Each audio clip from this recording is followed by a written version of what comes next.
What is the reason we break a glass under the chuppah? There are a few reasons why we break the glass under the chuppah during the wedding. The first source we find the Gemara Brachas. The Gemara there describes the concept she'od asur le'odom she'imale piv schoik ba'ilam haz, that in this time, the time of exile, the time of Golus, a person should not have complete joy and happiness. And they bring a proof in the pasuk. It says, "Oz yimales chaypinu." Oz means in the future we'll be able to have a complete joy and a complete happiness. But now in the time of Golus, a person, every time that he's happy, he should have a little bit of a lack of happiness to commemorate the Churban Beis Hamikdash. The Gemara there says a story about Rav Ashi. Rav Ashi's son was getting married, and obviously by Rav Ashi's simcha, many people were participating. Rav Ashi felt that it was too happy. People were too happy. The Gemara says that he took a glass cup, which was worth a lot of money. In the middle of the dancing and singing, he broke the glass. And by him breaking the glass, he was able to decrease a little bit in the idea of simcha, based on what we said before, that you cannot have complete simcha bizman hazeh, you can't have complete simcha in exile. That's the first, during the time of exile of Galus. That's the first source that we have for breaking the glass in a chasana, in a chuppah. Part of it is also based on the pasuk. It's brought down in Tehillim. It says in the pasuk, "E'ele es Yerushalayim aroish simchasi." That whenever I'm going to have a simcha, I should always remember Yerushalayim.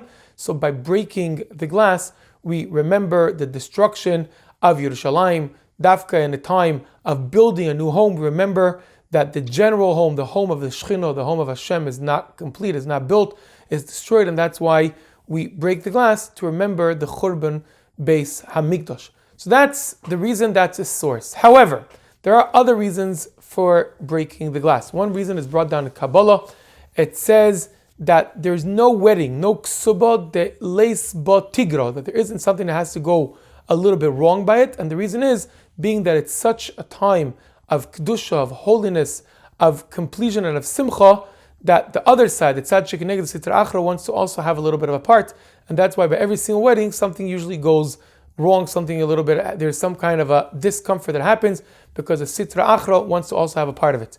So it's brought down in Kabbalah. The reason we break the glass is we say, if there's something that has to go wrong by that time, let's sweeten up the dinim, let's break a glass. And that's the reason that's brought down in the Zohar, that people, after we break the glass, they all say Mazel Tov, because that way we sweeten up the dinim, we uplifted everything that was supposed to Chashom go not right. By breaking the glass, we brought it to be right. So reason number one is the reason to commemorate the Churban Beis Hamikdash. Reason number two is to be able to give a little bit, that one thing should go not right in this unbelievable time of abundance, of simcha, and of kedusha. However, there's two other reasons. Reason number one is, we know that everything that happens under the chuppah affects the future of this couple, affects the marriage forever. That's why we know that by the Rabbein, they said you should be thinking the whole time about your shamayim, you should be thinking that your children in Mitzvah Hashem should always be connected to Hashem, because the time of the chuppah is a very, very special time. Now, being that time is a time that affects your whole life, sometimes by your life you have a lot of things of happiness, of completion, everything goes well, but unfortunately sometimes also things may break in a house. Sometimes things don't always go just the way we planned it.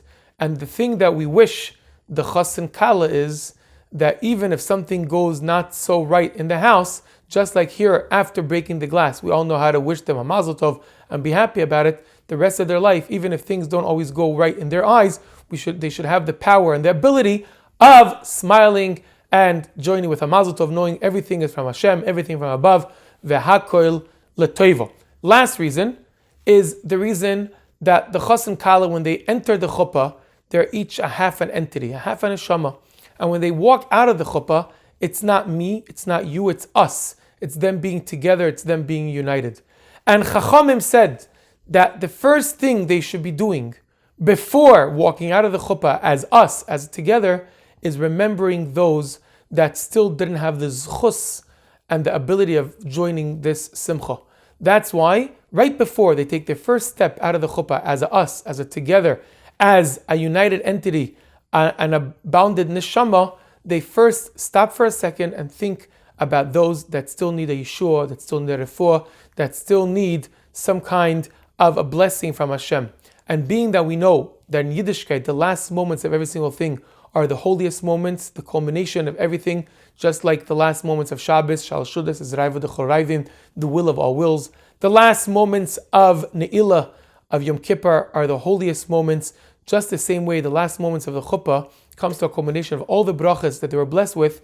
That's the time that they don't just ask for themselves, they ask for Klal Yisrael, they ask for everything and for everyone that needs a bracha, that needs a Yeshua, that really should be completed. And obviously the greatest Yeshua, Am Yisrael, that the Geula should come, and not just their house should be built, but the Hashem's house, the Beis Hamikdash, should be built speedily in our times and in their times. Amen.